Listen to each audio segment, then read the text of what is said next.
Halo semuanya, selamat datang di podcast kita. Di podcast kita kali ini ada aku, Stefan, dan rekan aku. Dan saya Alusius Andri. Dan kali ini kita bakalan ngebahas tentang mudik lebaran. Jadi sebenarnya arti dari mudik itu apaan sih, Loy?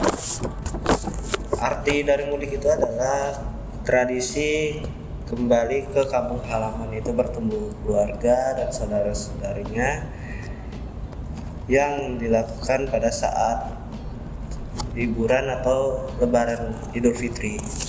Oke, jadi orang-orang yang merantau ke kota besar seperti Jakarta, Jabodetabek untuk mencari uang, mengadu nasib gitu, dan mereka kan udah tinggal di kota besar jauh dari keluarganya, dan itu yang membuat mereka tuh rindu akan kampung halamannya. Dan tahu nggak sih Loy, kalau sebenarnya istilah mudik tuh hanya ada di Indonesia tahu. Betul. Oke, mungkin ada istilah yang mirip ya. Ya, mirip. Di negara lain Ya, di negara lain kayak seperti India. India termasuk India. ada. Apaan?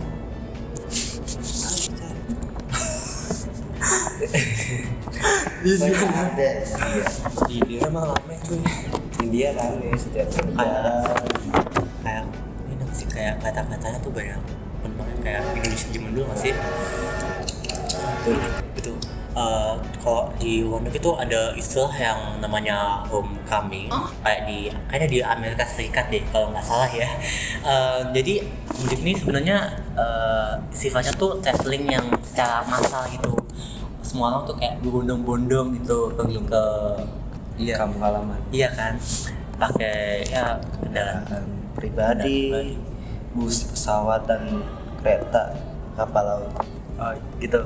Dan sebenarnya selain alasannya orang-orang mudik kan karena kangen ya, sebenarnya sih ada alasan apa aja sih lah kenapa orang memutuskan untuk mudik ke kampung halamannya? Yang pertama itu mengobati rasa kangen, itu kedua rasa kewajiban untuk bertemu dengan keluarga,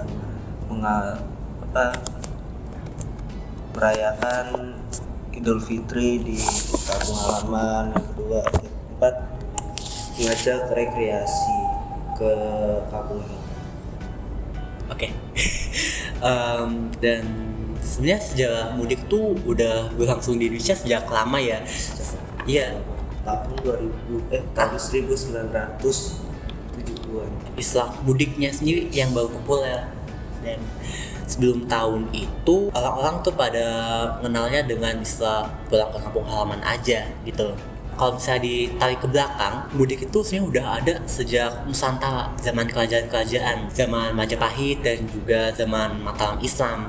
Tradisi mudik ini mulai ada sejak awal kemerdekaan Indonesia. Jadi banyak masyarakat yang berbondong-bondong merantau ke Jakarta lantaran pembangunan kan berfokus ya di Jakarta, Jabodetabek gitu. Nah, setelah beberapa tahun tinggal, pendatang ini kan rindu, dan akhirnya muncullah kayak fenomena pulang ke kampung halaman secara massal. Nah, hal ini tuh ditanggapi sendiri oleh pemerintah, dan maka akhirnya tahun 1960-an itu jalur kereta api dari zaman pemerintahan kolonial Belanda itu kembali diaktifkan kembali. Tapi kan mudik itu kan selalu diidentikan dengan macet ya. Seperti yang tragedi-tragedi yang sebelumnya, seperti tragedi apa sih tuh yang kecelakaan.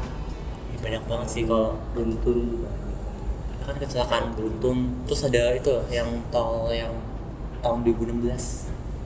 Yang apa sih ya? Brexit nggak sih? Ya jadi tahu. Oke. Itu memakan korban jiwa yang banyak banget ya. Banyak kan ya? Banyak. Ya banyak. Dan Satu. Iya. Dan tapi selain kecelakaan apa gitu, sebenarnya dampak mudik itu ada apa aja sih? Gitu. Dampak mudiknya itu macet yang pertama. Yang banyak banget. Kita meninggalkan rumah pasti harus meriksa kembali, itu dampaknya bisa kebakaran juga, Kebakaran kebakaran rumah. terus juga ada pencurian rumah ya. Pencurian rumah tuh yang paling serem banget ya sih. Bayangin aja kalau kita habis pulang mudik dan kita mendapati rumah kita dibobol maling. Sangat menyesakan. Terus ada apa lagi? Yang tadi disebutin awal kan yang negatif-negatifnya ya. Tapi sebenarnya banyak juga loh hal-hal positif dari mudik sendiri. Tentunya adalah aspek kekeluargaan ya. Jadi kan kita bisa mempererat kekeluargaan, terus menjaga silaturahmi dengan keluarga. Dan yang ketiga ini terjadinya aktivitas ekonomi. Nah, jadi seperti yang tadi dibilang, alasan orang-orang mudik itu kan untuk mengajak rekreasi di kampung halaman. Dan itu tuh membuat orang-orang tuh pada membeli sesuatu dari lingkungan tersebut. Oleh-oleh bener banget untuk bawa pulang kan ya ke Jakarta ya, dibagiin gitu. Terus juga panjang perjalanan kan pasti banyak banget ya kayak penjual gitu. Paling ini sih bensin ya masih ya kan. Ya bener banget. Selanjutnya kita bakalan membahas mengenai kejadian-kejadian unik dan menarik yang saat Lebaran. Dua orang pria yang diduga spesialis pencuri rumah kosong nyaris tewas di amuk massa. Keduanya dipergoki warga saat akan menjalankan aksinya. Beruntung nyawa pelaku selamat setelah pihak kepolisian tiba di lokasi kejadian. Dua pria spesialis pencurian rumah kosong diamankan warga saat menjalankan aksinya di salah satu rumah kosong di Jalan Danau Tondano, Kelurahan Sumberkarya, Kota Binjai. Warga menduga kedua pria ini hendak melakukan pencurian barang-barang berharga di dalam rumah. Bahkan pelaku juga mencuri jaringan kabel listrik yang ada di dalam rumah tersebut. Kedua pelaku dipaksa warga keluar rumah, kemudian warga yang kesal langsung menghakimi terduga pelaku. Beruntung bagi kedua pria ini, pihak kepolisian dari Polsek Binjai Timur tiba di lokasi untuk mengamankan kedua pelaku. Temukan di mana dia, Bang? Posisi di dalam rumah kosong. Iya. Apa yang dilakukan ya? Kita nggak tahu karena kita kan dipanggil udah posisi ditangkap di luar. Tapi banyak kehilangan dalam. Kalau dari awal memang udah banyak, udah kosong di dalam. Apa aja misalnya, Bang? Ya, peralatan rumah tangga, TV, tempat tidur habis. Kedua pelaku itu akhirnya dibawa ke Polsek Binjai Timur dengan menggunakan mobil patroli milik kepolisian. Ya, jadi berdasarkan berita yang tadi kita lihat, kalau kita mudik gitu kan, kita kan selalu meninggalkan rumah kita dalam keadaan kosong, dan itu kan bakal ngebuat maling tuh mikir, ya udah kenapa nggak diambil aja barang-barangnya gitu. Dan tapi sebenarnya alasan kedua orang itu ngelakuin hal itu apaan sih? Alasan kedua kayak apa tuh? Dia mencari Miskin nggak sih? Kemiskinan juga. Dia mau nyari uang, tapi salah satu jalannya itu maling. Ya nggak bisa memenuhi kebutuhan sendiri kan ya.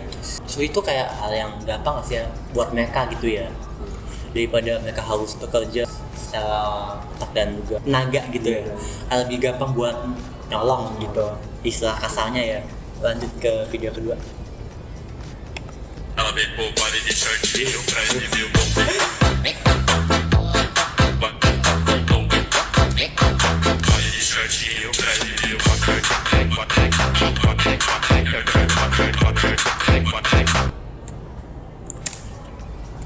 Oke, seperti yang kita bisa lihat pada video kedua tadi, itu videonya sebenarnya berbahaya banget nggak sih kalau ini? Bahaya banget. Ya kan? Bisa mengakibat kecelakaan. Ya kan, kecelakaan. Apalagi kecelakaannya tuh nggak cuma di mereka sendiri kan ya, bisa ya kan berdampak gitu. Mereka kan bawa barang-barang banyak itu kan menggunakan sepeda motor ya. Nah, kenapa mereka nggak naik kendaraan umum aja sih ya? Itu yang disayangkan nggak sih? Lebih aman naik kendaraan umum, Ya kan? seperti pick up. Kalau nggak menyewakan kendaraan, Ya kan? pick up. Iya, bisa sih pick up. Tapi karena uangnya mereka udah nggak cukup nggak sih? Uangnya udah nggak cukup. Jadi tiket bulan. Nah, bener banget. Udah benar, Pak. Udah benar, Pak. Ya. Sesuai pemerintah saya aturannya. Udah jelas kan aturannya? Ya. Ya, silakan.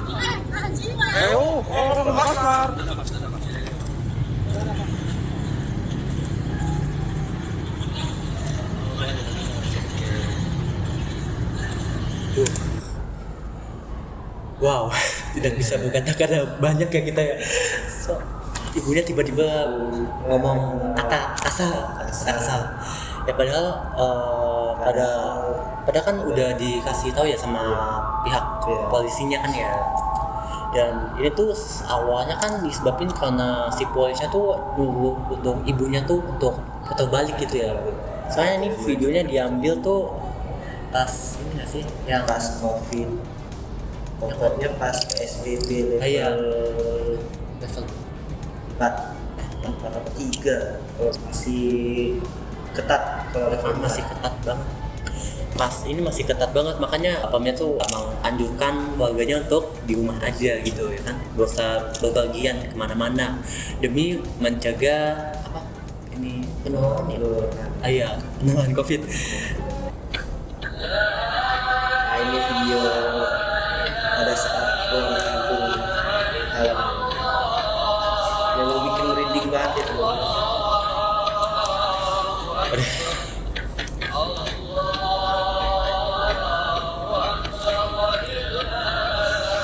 Ya, sensasi di jalan mudik dengan merasakan kemacetan.